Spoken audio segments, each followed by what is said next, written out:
Hello दोस्तों, आप सभी का हमारे यूट्यूब चैनल डीके पाठशाला में स्वागत है। दोस्तों, जैसा कि आपने थंबनेल देख लिया होगा, दोस्तों जो हमारी सीरीज चल रही है आपकी जीके जीएस की टेस्ट सीरीज, उसका ये आपका 8वां पार्ट है, जिसमें दोस्तों हम टॉप 25 क्वेश्चन देखेंगे आपके भारत एवं विश्व के भूगोल से संबंधित, जो कि आपके आने वाले जितने भी आपके एग्जाम है, चाहे आपका यूपी पीसीएस का हो प्री, चाहे आपका यूपी आरओ का एग्जाम हो, चाहे आपको एसएससी एग्जाम हो, चाहे आपका रेलवे के एग्जाम हो, इन सभी के लिए आपका इंपॉर्टेंट रहेंगे, खास करके आपके यूपी ट्रिपल के एग्जामों के लिए। जैसे कि आपका बीडीओ का एग्जाम होने वाला 2018 वाला री एग्जाम, चाहे आपका बीडीओ 2023 का एग्जाम हो, चाहे बीपीओ का एग्जाम हो, चाहे आपका जूनियर असिस्टेंट का 2022 का 2023 का, यानी जितने भी एग्जाम में आपका जीके जीएस पूछा जाता है उन सभी के लिए वीडियो आपका इंपॉर्टेंट रहने वाला है। और साथ ही दोस्तों बता दो कि इससे पहले हमने 7 वीडियो आपके लिए ऑलरेडी अपलोड कर दिए हैं, लेकिन दोस्तों आप लोगों की तरफ से रिस्पॉन्स अच्छा नहीं मिल पा रहा है। और आपको एक चीज़ बता दो, देखिए जो आपका वीडियो होता है लगभग 25 क्वेश्चनों का, उसको बनाने में कम से कम मुझे 3 से 4 घंटे की मेहनत लगती है, क्योंकि देखिए पहले खुद पढ़ना पड़ता है, फिर उसको टाइप करना पड़ता है, फिर वीडियो बनाना पड़ता है, फिर उसको अपलोड करना पड़ता है। लेकिन आप लोग तरफ से रिस्पॉन्स नहीं मिल रहा। आप लोग क्या करते हो, 10 लोग देख रहे हो, 20 लोग बच्चे देख रहे हो, बस इतना आप वीडियो देखते हो। और दोस्तों मैं पहले ही बता चुका हूँ, देखिए अगर आपने हमारी टेस्ट सीरीज को अच्छे से फॉलो कर लिया, और साथ ही जो मैं आपको करंट अफेयर के पीडीएफ प्रोवाइड कराऊंगा उसको अच्छे से कर लिया आपने, तो इतना केवल आप कर लोगे तो वीडियो का जो री एग्जाम होने वाला है उसमें गारंटी के साथ कह सकता हूँ कि 35+ क्वेश्चन आप करके आओगे, अगर आपने इसके अलावा कुछ नहीं पढ़ा तब भी। इतना मैंने आपको बता चुका हूँ। अगर आपको यकीन हो जब आपका पेपर होगा तो उस समय मैं एक क्वेश्चन आपको मिलाकर दिखा दूंगा सारा। ठीक है, तो चलिए शुरू करते हैं आज का वीडियो। यहाँ पर दोस्तों पहला क्वेश्चन है आपका कि हॉर्न ऑफ अफ्रीका के अंग हैं, यानी कौन कौन से देश ऐसे हैं जो आपका हॉर्न ऑफ अफ्रीका में शामिल होते हैं। पहला ऑप्शन है अल्जीरिया, मोरक्को, पश्चिमी सहारा, लीबिया, सूडान, मिस्र, Somalia, Ethiopia, Djibouti, Zimbabwe, Botswana या अंगोला। तो दोस्तों हॉर्न ऑफ अफ्रीका में 4 देश आपके शामिल होते हैं, 3 तो आपके ये हो गए, सोमालिया, इथियोपिया और साथ में आपका जिबूती, और चौथा दोस्तों जो देश है वो आपका इरिट्रिया। अब तो सवाल ये उठता है कि इनको हॉर्न ऑफ अफ्रीका क्यों कहा जाता है। दोस्तों ये चारों देश आपके अफ्रीका देश से पता चल गया होगा आपको। ठीक है, जो अफ्रीका महाद्वीप के सबसे पूर्वी जो बिंदु होता है वहाँ पर चारों स्थित हैं आपके। तो दोस्तों इनकी जो चारों देशों की जो आकृति बनती है वो सींग के समान आकृति बनती है। ठीक है, जो कि अरब प्रायद्वीप के दक्षिण में जो आपका हिंद महासागर है वहाँ पर ये आपकी फैली हुई है, फैले हुए चारों देश। ठीक है, तो इसी कारण इनको आपका हॉर्न ऑफ अफ्रीका कहा जाता है। तो उम्मीद करता हूँ समझ में आ गया होगा आपको। ठीक है, जिनकी जो आकृति होती है वो एक तरह से कह सकते हो जैसे आपका सींग होता है उस तरह की आकृति की बनी होती है। अगला आपका क्या 38वीं समांतर रेखा निम्नलिखित में से किन 2 देशों को विभाजित करती है। पोलैंड जर्मनी, भारत तिब्बत, पाकिस्तान अफगानिस्तान या आपका उत्तरी कोरिया और दक्षिण अफ्रीका। तो दोस्तों इसका सही आंसर हो जाएगा आपका ऑप्शन बी सही हो जाएगा, और सॉरी ऑप्शन डी उत्तरी कोरिया और दक्षिण कोरिया। ठीक है, 38 डिग्री समांतर रेखा। अगला आपका कि किस देश को सफ़ेद हाथियों की भूमि कहा जाता है। चीन, थाईलैंड, दक्षिण अफ्रीका या दक्षिण कोरिया। तो दोस्तों सफ़ेद हाथियों की जो भूमि कहा जाता है वो आपका थाईलैंड को कहा जाता है, यानी कि ऑप्शन बी आपका करेक्ट हो जाएगा। और दोस्तों मैंने अपने चैनल पर एक वीडियो आपके लिए अपलोड किया था कि विश्व के भौगोलिक उपनाम, उसमें दोस्तों जितने भी आपके भौगोलिक उपनाम है वो सारे मैंने उसमें आपको कवर करा दिए हैं, तो उस वीडियो को अगर आप चाहो तो जाकर देख सकते हो। ठीक है, जो स्ट्रेटेजी का टॉपिक है विश्व के भौगोलिक उपनाम, उसमें सारे जितने भी आपके इंपोर्टेंट उपनाम है वो सारे मैंने कवर करा दिए हैं, भारत के भी साथ में आपके विश्व के भी। तो उसको आप जाकर देख सकते हो। जो है प्लेलिस्ट है आपकी सामान्य ज्ञान टेस्ट सीरीज 2023। ठीक है, उसमें आपको सारे वीडियो आपको मिल जाएंगी 2023 में। ठीक है, उसको जाकर आप देख सकते हो। अगला क्वेश्चन है आपका कि महासागर में ज्वार भाटा की उत्पत्ति के क्या कारण है, ये आपको बताना है। सूर्य के प्रभाव से होती है उत्पत्ति, सूर्य चंद्रमा के संयुक्त प्रभाव से, पृथ्वी की घूर्णन गति से, आपकी गुरुत्वाकर्षण अभिकेंद्रीय बल और तथा अपकेंद्रीय बल से। तो यानी कि ऑप्शन डी यहाँ पे आपका करेक्ट हो जाएगा, गुरुत्वाकर्षण अभिकेंद्रीय बल और साथ में आपका अपकेंद्रीय बल से, यानी कि ऑप्शन डी आपका करेक्ट हो गया। अगला क्वेश्चन है आपका कि अफ्रीका की कौन सी नदी जो आपकी मकर रेखा को 2 बार काटती है। जाम्बेजी, लिम्पोपो, कांगो या आपका नाइजर। ठीक है, तो दोस्तों जो आपकी अफ्रीका की जो नदी है मकर रेखा 2 बार कौन सी काटती है, वो आपके लिम्पोपो नदी काटती है, यानी कि ऑप्शन भी इसमें आपका करेक्ट हो जाएगा, यानी कि लिम्पोपो नदी आपकी मकर रेखा को 2 बार काटती है। और अगर हम बात करें जाम्बेजी नदी की, तो दोस्तों ये दोस्तों आप पता हो जो आपका करीबा बांध है, करीबा बांध, ठीक है, वो आपका जाम्बेजी नदी पर ही है। ठीक है, और पता हो जो करीबा बांध आपका है उसमें जो आपका अगर बात करें जल विद्युत उत्पादन की, सबसे उत्पादन आपका अफ्रीका में होता है। ठीक है, उसी से होता है करीबा बांध से जल विद्युत उत्पादन अफ्रीका में सबसे होता है, वो करीबा बांध से ही होता है। और बात करें कांगो नदी की, और दोस्तों इसको हम कांगो नदी बोलते हैं और साथ में इसको जायरे नदी भी बोलते हैं। ठीक है, दोनों कोई आए आपको कन्फ्यूज नहीं होना है। तो दोस्तों ये दो आपकी दोनों चीज़ें हैं, दोनों नदी जो आपकी ये आपका विषुवत रेखा को 2 बार काटती हैं, विषुवत रेखा को 2 बार काटती हैं, ये भी आपको ध्यान रखना है। ठीक है, और अगला आपका नाइजर। तो दोस्तों नाइजर नदी जो है देखिए इसको हम क्या बोलते हैं, इसको तेल नदी बोलते हैं। ये भी क्वेश्चन कई बार आपके एग्जाम में पूछा गया, इसको भी आपको याद रखना है। और दोस्तों एक नदी है आपकी माही नदी, जो कि आपकी कर्क रेखा को 2 बार काटती है, रेखा को 2 बार काटती है। चलिए यहाँ पर देखिए आपके 3 पॉइंट तो कम से याद रखने हैं आपको। लिम्पोपो नदी मकर रेखा 2 बार काटती है, कांगो और जायरी नदी आपको विषुवत रेखा 2 बार काटती है, और माही नदी आपकी कर्क रेखा को 2 बार काटती है। अगला क्वेश्चन है आपका कि संसार का सबसे बड़ा द्वीप कौन सा है? बोर्नियो, ग्रीनलैंड, मेडागास्कर या आपका न्यू गिनी। तो दोस्तों सबसे बड़ा जो द्वीप है वो दोस्तों आपका ग्रीनलैंड है, यानी कि ऑप्शन भी आपका करेक्ट हो जाएगा। सबसे बड़ा आपका ग्रीनलैंड पहले पर, और दोस्तों उसके बाद दूसरे पर आपका आता है न्यू गिनी, तीसरे पर दोस्तों आपका आता है बोर्नियो, और दोस्तों बोर्नियो जो आपका द्वीप है ये एशिया का सबसे बड़ा द्वीप है, एशिया का सबसे बड़ा और विश्व का तीसरा सबसे बड़ा। और बात करें मेडागास्कर की, ये आपका विश्व का चौथा सबसे बड़ा द्वीप है। अब देखिए इनके बारे में बात करते हैं कि कौन सा द्वीप है, कहाँ आपका स्थित है। अगर हम बात करें ग्रीनलैंड की, तो दोस्तों ये आपका आर्कटिक और अटलांटिक महासागर के बीच में स्थित है। ठीक है, आर्कटिक और आपका अटलांटिक महासागर के बीच में। और बात करें मेडागास्कर की, तो दोस्तों ये आपका हिंद महासागर में अफ्रीका के पूर्व तट पर स्थित है, हिंद महासागर में अफ्रीका के पूर्वी तट पर, पूर्वी तट पर। और न्यू गिनी जो आपका ये आपका ऑस्ट्रेलिया के उत्तर भाग में स्थित है, ऑस्ट्रेलिया के उत्तरी भाग में। अब दोस्तों बात आती है बोर्नियो की, जो कि आपका एशिया का सबसे बड़ा द्वीप है। अब देखिए दोस्तों ये द्वीप जो आपको 3 देशों में फैला हुआ, कौन कौन से में? इंडोनेशिया में सबसे ज़्यादा फैला हुआ वो आपका इंडोनेशिया में फैला हुआ, लगभग 73% भाग जो इसका इंडोनेशिया में फैला हुआ है। और साथ में आपका मलेशिया में फैला हुआ है, और साथ में आपका फैला हुआ है ब्रुंडई में। ठीक है, यानी इन 3 देशों में, कंट्रियों में आपका फैला हुआ है बोर्नियो द्वीप। ये आपको ध्यान रखना है, ये भी एक क्वेश्चन आपके एग्जाम में पीसीएस वगैरह में पूछा गया है। और साथ ही दोस्तों अगर आपसे क्वेश्चन बनता है कि विश्व का सबसे बड़ा द्वीप समूह है, द्वीप तो आपको ग्रीनलैंड हो गया। अब बात करें विश्व का सबसे बड़ा द्वीप समूह है, तो दोस्तों ये है आपका इंडोनेशिया, ये आपको ध्यान रखना है। अब देखिए दोस्तों यहाँ पर आपके लिए क्वेश्चन है कि द्वीप जो होता है, द्वीप किसे कहा जाता है, ये आपको बताना नीचे कमेंट करके। ठीक है, अगर आपको पता अच्छी बात है, नहीं पता तो आप गूगल से देख के आप बता सकते हो। ठीक है, उससे क्या होगा कि आपको याद हो जाएगा। एक बार किसी को आप देखोगे, सर्च करोगे तो उससे आपको याद होने में आसानी रहती है। तो ये बताना है आपका द्वीप किसे कहते हैं। फिर अगला क्वेश्चन है आपका कि अधिकांश मौसम गतिविधियाँ जिस वायुमंडल परत में होती हैं वे कौन सी है? समताप मंडल, आयनमंडल, क्षोभ मंडल या आपका बहिर्मंडल। तो दोस्तों मौसम संबंधी जितनी गतिविधियाँ होती हैं वो आपकी क्षोभ मंडल में होती हैं, यानी कि ऑप्शन सी यहाँ पर आपका करेक्ट हो जाएगा। ठीक है, अगला आपका कि भारत में लवणीय मृदा का सर्वाधिक क्षेत्रफल है, यूपी, हरियाणा, गुजरात, महाराष्ट्र है। तो दोस्तों ये चीज़ आपको पता होगी, सबसे ज़्यादा लवणीय मृदा पाई जाती है वो कहाँ मिलती है आपकी? वो मिलती है आपकी गुजरात में, यानी कि ऑप्शन सी आपका करेक्ट हो जाएगा। अब देखते हैं दोस्तों लवणीय मृदा में क्या खासियत इसकी होती है। इसमें दोस्तों जो आपको कैल्शियम होता है, मैग्नीशियम या पोटेशियम, इनके दोस्तों इसमें क्लोराइड और सल्फेट आयन अधिक मात्रा में पाए जाते हैं लवणीय मृदा में। कैल्शियम, मैग्नीशियम, पोटेशियम के क्लोराइड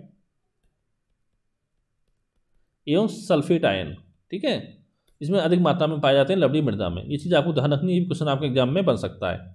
अगला आपका कि भारत में कृषि को समझा जाता है। तो दोस्तों कृषि को समझा जाता है भारत में जीविकोपार्जन का साधन, यानी कि ऑप्शन ए इसमें आपका करेक्ट हो गया। अगला क्वेश्चन है आपका कि मसालों का बागान कहा जाने वाला राज्य है, कि कौन सा राज्य ऐसा है जिसको आपको मसालों का बागान कहा जाता है? तो दोस्तों वो कहा जाता है आपका केरल को, यानी कि ऑप्शन बी इसमें आपका करेक्ट हो गया। अगला क्वेश्चन है आपका कि भारत में जो हीरे की खानें हैं वो कहाँ हैं? Karnataka, UP, MP, Tamil Nadu. तो दोस्तों भारत में जो हीरे की खानें हैं वो आपका एमपी में है, यानी कि ऑप्शन सी करेक्ट हो जाएगा। इसमें मेनली आपका पन्ना और सतारा जिले में, सतारा, ठीक, सतना सतारा जो भी है, ठीक है, सतना जिले में आपकी है। और अब दोस्तों यहाँ पर एक क्वेश्चन आपको बनता है, देखिए जो लगभग भारत का जो 90% जो उत्पादन होता है हीरे का वो आपका एमपी में होता है, भारत के 90% हीरे का उत्पादन। अब बात करें विश्व में पहला स्थान कौन से देश का है विश्व में हीरे के उत्पादन में, तो दोस्तों वो है आपका रूस का। ये भी आपको ध्यान रखना है। बेसिक में आपको अलग से वीडियो बनाता हूँ, उसमें बताता हूँ सारा जितने भी आपके खनिज हो गए, सब्जी हो गए, ठीक है, खाद्यान्न वगैरह जो भी है, कौन सा उत्पादन, कौन सा राज्य पहले पर है, कौन सा देश पहले पर है, टॉप 3 में आपको पढ़ा दूंगा। अगला आपका कि भारत में पहली बार रेल कब चली थी, 1854, 53, 56, 55। तो दोस्तों भारत में जो पहली बार रेल चली थी वो चली थी 1853 में। किसके कार्यकाल में चली थी, लॉर्ड डलहौजी के कार्यकाल में, ठीक है, लॉर्ड डलहौजी के कार्यकाल में। साथ ही कहाँ से कहाँ चली थी दोस्तों, चली थी आपकी मुंबई से ठाणे के बीच। अगला क्वेश्चन है आपका कि निम्नलिखित में से किस स्थान पर अर्धचंद्राकार समूह तट मिलते हैं, मर्मुगाहो, बालेश्वर, कोवलम, कन्याकुमारी में। तो दोस्तों जो मिलते हैं आपके अर्धचंद्राकार समुद्र वो दोस्तों मिलते हैं कन्याकुमारी में। और कन्याकुमारी कहाँ है आपका, तमिलनाडु में है, यानी कि ऑप्शन डी यहाँ पर आपका इसमें करेक्ट हो जाएगा। अब देखिए दोस्तों कौन कौन से 3 समुद्र मिलते हैं समुद्र तट में। एक तो मिलता है दोस्तों आपका हिंद महासागर, हिंद महासागर, ठीक है, और एक मिलता है आपका बंगाल की खाड़ी, और एक मिलता है आपका अरब सागर। कभी दोस्तों ये पूछ सकता है कि हिंद महासागर जो कन्याकुमारी कौन से उसमें मिलता है, तो दोस्तों ये मिलता है दक्षिण तट पर, ठीक है, दक्षिण में, और बंगाल की खाड़ी इसके पूर्व में है, और अरब सागर इसके पश्चिम में है, ठीक। अगला क्वेश्चन है आपका कि संसार की छत किसे कहा जाता है, अरावली, सतपुड़ा, पामीर, म्यांमार। तो दोस्तों संसार की छत कहा जाता है वो आपके पामीर के पठार को कहा जाता है, यानी कि ऑप्शन सी यहाँ पर आपका इसमें करेक्ट हो जाएगा, ठीक है। अगला क्वेश्चन देखते हैं कि कौन सा राज्य उत्तर पूर्वी राज्यों की 7 बहनों का भाग नहीं है, तो मेघालय, पश्चिम बंगाल, अरुणाचल प्रदेश, त्रिपुरा। तो ये आपके 4 ऑप्शन है। तो दोस्तों पश्चिम बंगाल जो वो आपके 7 बहनों का भाग नहीं है, यानी कि 7 स्टेट ऐसे हैं आपके जिनको आपका 7 सिस्टर कहा जाता है, यानी कैसा तो सिस्टर स्टेट कहा जाता है उनको। दोस्तों कौन कौन से हैं, जितने भी आपके नॉर्थ ईस्ट के राज्य हैं उसमें अगर सिक्किम को हटा दिया जाए तो बाकी जो 7 राज्य बचते हैं आपके वो आपके 7 सिस्टर कहलाते हैं। अब देखिए याद करने की ट्रिक की क्या है, तो एक फॉर्मूला याद रखना है आपको, अना मम्मी ATM, इससे आपको 7 याद हो। कैसे, ए से आपका क्या होगा, अरुणाचल प्रदेश, ठीक है, ना से क्या हो गया आपका, नागालैंड हो गया, नागालैंड, मतलब मैं, माँ से क्या हो गया आपका, मणिपुर, और मी से आपका हो गया मिजोरम, ए से आपका हो गया, टी से हो गया आपका त्रिपुरा, और एम से क्या हो गया आपका, एम से आपको हो गया मेघालय। तो 6 हो गए, क्या बचा हुआ आपका, ये बचा हुआ ए से आपका हो गया असम, या तो यहाँ असम मान लो, यहाँ वो मान लो अरुणाचल प्रदेश, ठीक है। ये 7 स्टेट हैं, अरुणाचल प्रदेश, नागालैंड, मणिपुर, मिजोरम, त्रिपुरा, मेघालय, असम, जो कि आपका 7 सिस्टर कहलाते हैं। और जो एक 5-8 में जो स्टेट है आपका नॉर्थ ईस्ट का सिक्किम, वो आपका 7 सिस्टर का पार्ट नहीं है, ठीक है। अगला आपका कि थारू जनजाति कहाँ निवास करती है, अरुणाचल प्रदेश, यूपी, MP, बिहार। तो दोस्तों जो मेनली थारू जनजाति वो आपकी यूपी और आपका उत्तराखंड में निवास करती है, यानी उत्तर प्रदेश और साथ में उत्तराखंड में। लेकिन उत्तराखंड ऑप्शन में नहीं है तो आपको यूपी लगा देना है, ऑप्शन 20 में आपका करेक्ट हो जाएगा। और दोस्तों एक चीज़ ध्यान रखनी, तो थारू जनजाति जो दोस्तों ये आपको दिवाली को शोक के रूप में मनाती है, शोक त्यौहार के रूप में मनाती है दिवाली को, थारू जनजाति, ठीक है, दिवाली को। ये भी क्वेश्चन में आपके एग्जाम में 1-2 बार पूछा गया है, खास करके यूपी के एग्जामों में। अगला क्वेश्चन है आपका कि क्याल क्या है, तराई मैदान, गंगा डेल्टा, दक्कन पठार की रेगड़, केरल की लेगून। तो दोस्तों जो आपका क्याल है ये आपके केरल की लेगून को क्याल कहा जाता है, यानी कि ऑप्शन डी इसमें आपका करेक्ट हो जाएगा। अगला आपका कि कुल खाद्यान्न उत्पादन में प्रथम स्थान किस राज्य का है, यूपी, MP, राजस्थान, पंजाब। तो ये चीज़ पता होगी आपको, जो खाद्यान्न उत्पादन की बात की जाए तो पहला स्थान जो वो आपका यूपी का है, यानी कि ऑप्शन इसमें आपका करेक्ट हो जाएगा। और दूसरा जो स्थान है वो आपका राजस्थान का है खाद्यान्न उत्पादन में, और तीसरा आपका MP का यानी कि मध्य प्रदेश का। ये टॉप 3 आपको याद रखने हैं। अगला क्वेश्चन है आपका कि नारियल उत्पादन में प्रथम स्थान किस राज्य का है। तो दोस्तों नारियल के उत्पादन की बात की जाए तो पहला स्थान जो है वो आपका केरल का है, यानी कि ऑप्शन 20 में आपका करेक्ट हो जाएगा। और दूसरा स्थान है आपका कर्नाटक का, और तीसरे पे आपका है तमिलनाडु नारियल के उत्पादन में। अगला आपका गेहूं के उत्पादन में भारत का विश्व में कौन सा स्थान है, पहला, दूसरा, तीसरा, चौथा।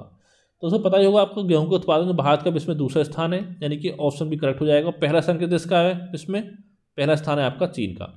और बात करें भारत की, तो गेहूं के उत्पादन पहला स्थान किस राज्य का है आपका? तो दोस्तों वो पता ही होगा, वो आपका यूपी का है उत्पादन पहला स्थान।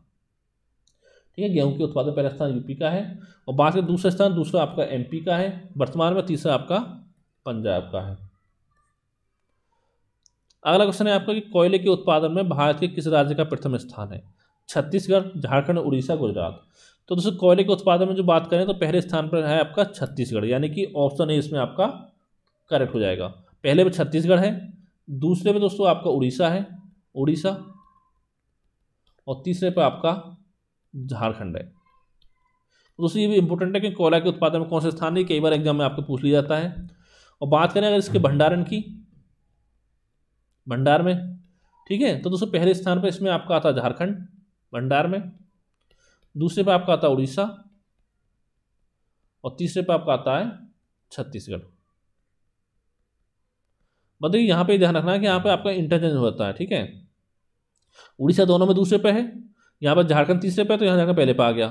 ठीक है, छत्तीसगढ़ पहले पे, तो छत्तीसगढ़ आपका तीसरे पे हो गया। तो आपका इंटरचेंज हो जाता है उत्पादन में और आपका भंडारण में। अगला आपका कि निम्नलिखित में से कौन सम्मिलित नहीं है, ये आपको बताना है। ये दोस्तों कुछ आपके झील दे रखी है, बेमनाथ झील केरल, ये सही है बिल्कुल। लोकटक झील ये आपको मणिपुर में, ये भी सही है आपका।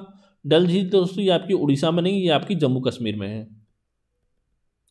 तो यानी कि ऑप्शन सी इसमें आपका करेक्ट हो जाएगा। और जो पुलगढ़ झील है ये पता ही होगा आपका, आंध्र प्रदेश तमिलनाडु सीमा पर है, यानी दोनों राज्यों में कौन सी झील है, एग्जाम में पूछा गया कई बार, तो वो है आपकी पुलगढ़ झील। निम्नलिखित में किस नदी का जो उद्गम स्थल है वो भारत में नहीं है? ब्यास, चनाब, रावी, सतलज। तो दोस्तों जो आपकी सतलज नदी है इसका जो आपका उद्गम स्थल है वो भारत में नहीं है, यानी कि ऑप्शन डी इसमें आपका करेक्ट हो जाएगा। ठीक है, अब इसका दोस्तों कहाँ है आपका उद्गम स्थल सतलज नदी का? दोस्तों ये आपका तिब्बत में है, कैलाश पर्वत जो आपका और आपका मानसरोवर झील जो है उसके निकट है राक्षस ताल, वहाँ पे है इसका राक्षस ताल झील। ठीक है, वहाँ से इसका उसका आपका उद्गम होता है सतलज झील का। और ब्यास की बात की जाए तो दोस्तों इसकी जो इसका उद्गम कहाँ से होता है, इसको होता है कुल्लू पहाड़ी में। ठीक है, ब्यास कुंड के पास से, ब्यास कुंड, रोहतांग दर्रा जो उसके दक्षिण किनारे पे है ब्यास कुंड, वहाँ से इसका आपका उद्गम होता है। और बात में चिनाब नदी की, तो दोस्तों इसका उद्गम होता है आपका लाहौल में। ठीक है दोस्तों, निकलती है आपका बड़ा सा दर्रा है, पता ही होगा आपको, उसके समीप से निकलती है। ठीक है दोस्तों, यहाँ पर दो नदियाँ निकलती हैं आपकी, चंद्र और एक आपका भागा।